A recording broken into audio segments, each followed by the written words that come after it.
ಬೇಕಾಗುವ ಕಣ್ಣ ನೀರು ಬರ್ತದೆ. 2 ಮಾಳಿಗೆ ಮನೆ ಆಯ್ತು, ಸಂತೋಷ ನಮಗೆ ಆಗಲಿ. ಆಗ್ತಾ ಉಂಟು ತಿಮ್ಮರೋಡಿಯಲ್ಲಿ. ಎಲ್ಲಿಂದ ಬಂತು ದುಡ್ಡು? ಯಾವ ದುಡ್ಡು ಬಂತು?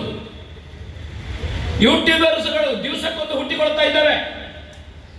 ಬಾಯಿ ತೆಗೆದ್ರೆ ಧರ್ಮಸ್ಥಳ, ಬೆಳಗ್ಗೆ ಮೊಬೈಲ್ ನೋಡ್ಲಿಕ್ಕಿಲ್ಲ, ಮನೆ ಒಂದು ಸಂದೇಶ ನೋಡ್ಲಿಕ್ಕಿಲ್ಲ, ಬೆರಳು ಮುಟ್ಟಿದೆ ಧರ್ಮಸ್ಥಳ. ಅತ್ಯಾಚಾರಿಗಳು, ಕರ್ಮಕಾಂಡಗಳು, ಇದು ಆ ಲ್ಯಾಂಗ್ವೇಜ್ ಏನು? ಅತ್ಯಂತ ಇವರ ಹೊಟ್ಟೆಯಲ್ಲಿ ಮದ್ಯ, ನಾಲಿಗೆಯಲ್ಲಿ ಅಮೇಧ್ಯ.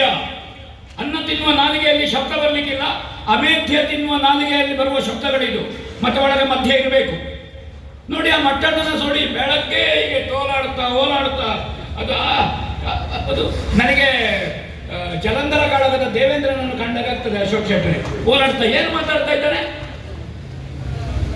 ಒಂದು 70-80 ಸಂವತ್ಸರ ಕಂಡವನಿಗೆ ಹೇಳುದು 16 ವರ್ಷದ ಹೆಣ್ಣುಗಳು ಬೇಕು. ಹಾಗಾದ್ರೆ ಧರ್ಮಸ್ಥಳದಲ್ಲಿ ಸಾಮೂಹಿಕ ವಿವಾಹದಲ್ಲಿ ಮದುವೆಯಾದ ಮದುಮಕ್ಕಳ ಅವಮಾನವೂ ಇದು ಲಾಯ್ಕ್ ಹಾಕೊಂಡು ಇನ್ನೊಬ್ಬರನ್ನು ಬೈವಾಗ ನಮಗೆ ಸಂತೋಷ ಆಗ್ತದೆ. ನನಗೆ 1000 ಗಟ್ಟಲೆ ಹೆಣವನ್ನು ಹೂತು ನನಗೆ ಅಪರಾಧಿ ಪ್ರಜ್ಞೆ ಬಂದಿದೆ. 15 ವರ್ಷ ಕಳೆದು ಅಪರಾಧಿ ಪ್ರಜ್ಞೆ ಬಂದದ್ದು.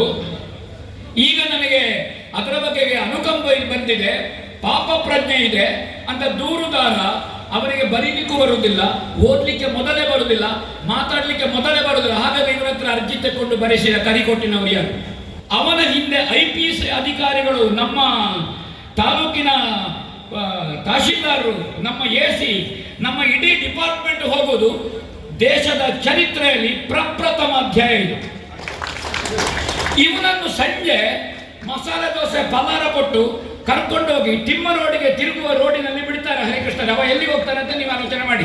ನಾನು ಉಜಿರೆಯವನ ಹೇಳುತ್ತಿದ್ದು, ಎಲ್ಲವನ್ನ ಹೇಳುವುದಲ್ಲ. ಸತ್ತ ಬುರುಡ ಯಾವುದು? ಇದು ತಮಿಳುನಾಡಿನ ಒಬ್ಬ ಆಲೋಚನೆ ಮಾಡಿದ ಬುರುಡ ಅದು. ಇಲ್ಲಿ ಜಿಲ್ಲಾಧಿಕಾರಿಗಳಾಗಿದ್ದದ್ದು ನಿಮ್ಗೆ ಗೊತ್ತುಂಟು, ಸಿಂಥೆಟಿಕ್. ಹೌದಾ? ನಮ್ಮದೇ ಭಾರತದ ಅಸ್ಮಿತೆಯನ್ನು, ನಮ್ಮ ಶ್ರದ್ಧಾ ಕೇಂದ್ರವನ್ನು, ಇದರ ಪಾವಿತ್ರತೆಯನ್ನು, ಇದರ ಸೌಶೀಲ್ಯವನ್ನು, ಇದರ ಸದ್ಗುಣವನ್ನು, ಇದರ ಚಾರಿತ್ರ್ಯವನ್ನು, ದಾನ ಪರಂಪರೆಯನ್ನು ನಿರ್ಣಯ ಮಾಡಲಿಕ್ಕೆ ಹುಯಿಸ್ತಾರೋ ಯಾರೋ ಜನ ಹಿಂದೆ ಮುಂದೆ. ಅವನ ಕಾರು ಏನು, ಅವನಿಗೆ ಸೌಲಭ್ಯ ಏನು? ಭಾರತ ಹೊತ್ತು ನಾವು ಎಂತದಿವ ನಮ್ಮ ಎಲ್ಲರ ಒತ್ತಾಯ ಪ್ರಪ್ರಥಮವಾಗಿ ಅವನ ಮುಸುಕು ತೆಗೆದು ಜನರ ಮುಂದೆ ಪ್ರದರ್ಶನ ಮಾಡಿ ಅವನ ಫೋಟೋ ಹಾಕಿ, ಅವನ ಫೋಟೋ. ಎಂತೆಂಥ ಪ್ರಾಮಾಣಿಕ ಅಧಿಕಾರಿಗಳು ನಮ್ಮಲ್ಲಿದ್ದಾರೆ. ನಮ್ಮ ವ್ಯವಸ್ಥೆ ಏನು ಅದ್ಭುತವಾದ ವ್ಯವಸ್ಥೆ. ಈ ವ್ಯವಸ್ಥೆಯ ಮೇಲೆ ಆಕ್ರಮಣ ಮಾಡಿದ್ದು ಎಡಚರರು. ಕೇರಳ ಸರ್ಕಾರದಲ್ಲಿ ಡಿಸ್ಕಷನ್ ಆಗ್ತದೆ, ತಮಿಳುನಾಡಿನಲ್ಲೊಬ್ಬ ಮಂಡೆ ಆಲೋಚನೆ ಮಾಡ್ತಾನೆ, ಆಂಧ್ರದ ಚಾನೆಲ್ಗಳಲ್ಲಿ ಆಗ್ತದೆ, ಪಾಕಿಸ್ತಾನದ ಚಾನೆಲ್ಗಳಲ್ಲಿ ಧರ್ಮಸ್ಥಳದ ಬಗ್ಗೆ ಆಲೋಚನೆ ಮಾಡ್ತಾರೆ. ಏನು ಸಂಬಂಧ? ಹೋಗ್ತಾರೆ ಧರ್ಮಸ್ಥಳದ ವಿರುದ್ಧ. ಅವರವರ ಮತ, ಅವರವರ ಧರ್ಮ, ಅವರವರ ನಂಬಿಕೆ, ಅವರವರ ಪಾವನ ಕ್ಷೇತ್ರಗಳು ಅವರವರಿಗೆ ಪವಿತ್ರ. ಇನ್ನೊಬ್ಬರದ್ದು ಹೊಳೆನೀರಿಗೆ ಡೊಣ್ಣಪ್ಪ ನಾಯಕ ರಾಜ್ಯ ಬೇಡ ನಮಗೆ. ಬಂಧುಗಳದ್ದು ಬಹಳ ಮುಖ್ಯ. ಕೋಟಿಗಟ್ಟಲೆ ದುಡ್ಡು ಹರಿದು ಬರ್ತಾ ಉಂಟು. ಈ ಹರಿದ ದುಡ್ಡು ಎಲ್ಲಿಂದ ಬಂತು?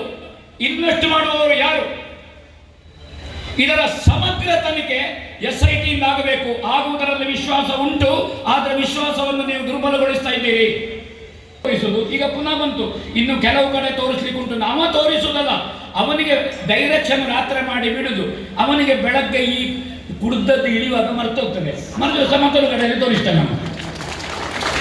ಅವ ಒಬ್ಬ ಕೂತುಕೊಂಡು ಅಗಲಿಕ್ಕೆ 13ನೇ ದಿನ ಅಗಲಿಕ್ಕೆ ಬರಲಿಲ್ಲ ಮಟನ್ನ ಇಲ್ಲ, ಅಲ್ಲಿ ಅವಳದು ಅದು ಹಂದಿ ಮತ್ತೆ ಮುಳ್ಳು ಹಂದಿ ಎಲ್ಲ ತಿಂದು ಹೋಗ್ತದೆ. ಮುಳ್ಳು ಹಂದಿ ಎಷ್ಟು ಆಳಕ್ಕೆ ಹೋಗ್ತದೆ ಮನೆಗೆ.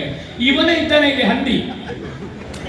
ಅವ ಒಬ್ಬ ತೋರಿಸುವುದು ಒಂದು ಅಲ್ಲಿ 20 ಫೀಟ್ ಮಣ್ಣು ಬಿದ್ದಿದೆ. ಎಲ್ಲಿದ್ದಾನೆ ಸಮೀರ್? ಎಲ್ಲಿ 20 ವರ್ಷದ ಹುಡುಗ? ಏನು ರಾಷ್ಟ್ರೀಯ ಪ್ರಜ್ಞೆ ಉಂಟು? ಅವನೇ ವಿಠಲಗೌಡ ಹೇಳಿದಲ್ಲ, ಸೋದರ ಮಾವ, ನಾವು ಇನ್ವೆಸ್ಟ್ ಮಾಡಿದ್ದೇವೆ ಅಂತ ಅರ್ಥ ಎಂತದ್ದು? ಇವರು 10 ವರ್ಷದ ಹಿಂದೆ ಓಡಾಡಿದ್ರು. ಸಾಕ್ಷಿ ಸಮೀರನ ವಿಡಿಯೋದಲ್ಲಿ ಉಂಟು, ಸಾಕ್ಷಿ ಲಾಯರ್ ಜಗ್ಗನ ಹತ್ರ ಉಂಟು, ತುಂಬ ಜನ ಹತ್ರ ಸಾಕ್ಷಿ ಉಂಟು. ಇಷ್ಟು ಮಂದಿ ಹತ್ರ ಸಾಕ್ಷಿ ಉಂಟು. ಕಂಪ್ಲೇಂಟ್ ಕೊಡಿ, ಅವರ ವಿಚಾರಣೆ ಮಾಡ್ಲಿಕ್ಕೆ ಹೇಳಿ ಕುಸುಮಾವತಿ ಅವರೇ.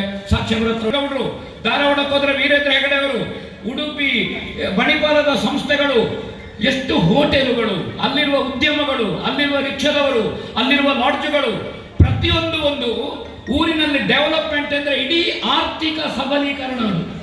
ಈ ಜಾಗದಲ್ಲಿ ಧರ್ಮಸ್ಥಳಕ್ಕೆ ಅನ್ಯಾನ್ಯ ಕಾರಣದಿಂದ ನೇರ ಸಂಪರ್ಕ ಇರುವ 2 ಕೋಟಿ ಜನ ಇದ್ದಾರೆ.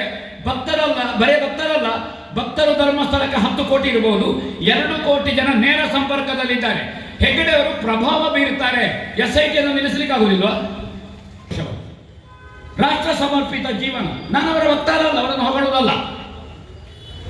ಎಂತಹ ಒಂದು ತೀರಾ ಅಸಭ್ಯವಾದ ಅತ್ಯಂತ ಕೀಳುಮಟ್ಟದ ಶಬ್ದದಿಂದ ಅವರ ತಾಯಿಗೆ, ಅವರ ಸೋದರಿಯರಿಗೆ, ಅವರ ಮನೆಗೆ, ಈಗ ನನಗೂ ಬೈತಾ ಇರಬಹುದು, ಅಪ್ಪ ಅಮ್ಮನಿಗೆಲ್ಲ, ಸತ್ತವರಿಗೆ. ನಾವು ಇದು ನಮಗೆ ಸೊಟ್ಟ ಇರಬೇಕು, ಅದಕ್ಕೆ ಭೀತಿ ಇಲ್ಲ, ಮುಜುಗರ ಇಲ್ಲ, ನಾಚಿಕೆ ಇಲ್ಲ, ಗೊಂದಲ ಇಲ್ಲ, ಇದೇ ಕೆಲಸ. ಇನ್ನು ರಾತ್ರಿ ತಂದು 4 ಸ್ಕೆಲಿಟನ್ ತಂದು ಹಾಕ್ತಾನ ಅಂತ ಗೊತ್ತಿಲ್ಲ ಈ ಮಟ್ಟನ್ನ. ಎಂಥದ್ದು ಮಾಡಿ ನೀವು? ಅವರು ದೇಶದ ಅಸ್ಮಿತೆಯ ಮೇಲೆ ನಿರಂತರ ಆಕ್ರಮಣ. ಮೊನ್ನೆ ಕೂತ್ಕೊಂಡಿರ್ತಾರೆ, RSS ನವರೇ, BJP ಅವರೇ ನಮ್ಮನ್ನು ಹಾಳು ಮಾಡಿದ್ದೀರಿ. ಹಾಗಾದ್ರೆ ಹಾಳಾಗ್ತದ? ಕೆಟ್ಟುಗೆ ಚಟ್ನಿ ಹೌದಾ? ಹಾಳಾದದ ಹೌದಾ? ನಾನು ನಡೀತಲ್ಲ ಇದು ಉಂಟು ಅಂತ ನನಗೆ ಗೊತ್ತಿಲ್ಲ. ಹೆಣ್ಣಿದ್ರೆ ಬರಲಿ, ಮದುವೆ ಆಗ್ತಾರೆ, ನನಗೆ ಮದುವೆ ಆಗ್ತಿಲ್ಲ. ಮಕ್ಕಳಿದ್ರೆ ಸುಲಭದಲ್ಲಿ ಕಷ್ಟಪಡದೆ ಮಕ್ಕಳು ಆಯ್ತಲ್ಲ.